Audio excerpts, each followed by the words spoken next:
வணக்கம், welcome to my channel to C Usha. இன்னைக்கு நம்ம பார்க்க போறது புரதசத்து நிறைந்த பச்சை பயிறு சுண்டல் எப்படி செய்யறதுன்னு பார்த்தலாமா? அதுக்கு முன்னாடி இது வரைக்கும் நீங்க சப்ஸ்கிரைப் பண்ணிட்டு பக்கத்துல இருக்க பெல் ஐகானையும் அழுத்திட்டுருங்க. ஃபர்ஸ்ட் பச்சை பயிறு ஒரு சின்ன டம்ளர் அளவுக்கு ஒரு கிணத்துல சேர்த்துருவோம்.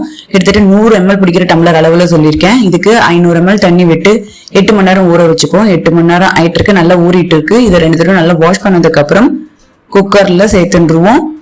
300 ml தண்ணி விட்டுப்போம். 1/4 ஸ்பூன் மஞ்சள் பொடி, 1/4 ஸ்பூன் உப்பு சேர்த்துக்கலாம். குக்கரை மூடி அடுப்புல ஏத்தி 5 நிமிஷம் மீடியம் ஃப்ளேம்ல வேக வச்சு எடுத்துக்கலாம். விசில்னா ஒரு விசில் மீடியம் ஃப்ளேம்ல இருக்கட்டும். 5 நிமிஷம் ஆயிட்டு இருக்கு. அடுப்பு ஆஃப் பண்ணிடலாம். இது ஆறட்டும். ஆறுனதுக்கு அப்புறம் ஓபன் பண்ணி பார்ப்போம். பெர்ஃபெக்டா வெந்திருக்கு. இந்த தண்ணியெல்லாம் வடிச்சுருவோம். இப்போ அடுப்புல பேன் வச்சுட்டு 1 டேபிள் ஸ்பூன் அளவுக்கு எண்ணெயை விட்டுண்டு 1/2 ஸ்பூன் கடுகு, 2 காஞ்ச மிளகாய், கொஞ்சோண்டு கருவேப்பிலை, 3 பல்லு பூண்டு கிரஷ் பண்ணிட்டு சேர்த்துப்போம். 2 பச்சை மிளகாய் பொடிசா நறுக்கிந்து சேர்த்துட்டு 1 வெங்காயம் பொடிசா நறுக்கிந்து சேர்த்துருவோம். வதக்கின்றலாம். வெங்காயம் கொஞ்சம் வதங்கினதுக்கு அப்புறம் வேக வச்ச பச்சை பயிரை சேர்த்துருவோம். 1/4 ஸ்பூனுக்கு உப்பு சேர்த்துப்போம். எல்லாத்தையும் நல்லா கலந்து விடுவோம். இத 2 நிமிஷம் மீடியம் ஃப்ளேம்ல அப்படியே வேக விடுவோம். அந்த காரம்லாம் சுண்டலுக்கு ஏறணும். அதுக்குதான் 2 நிமிஷம் ஆயிட்டு இருக்கு.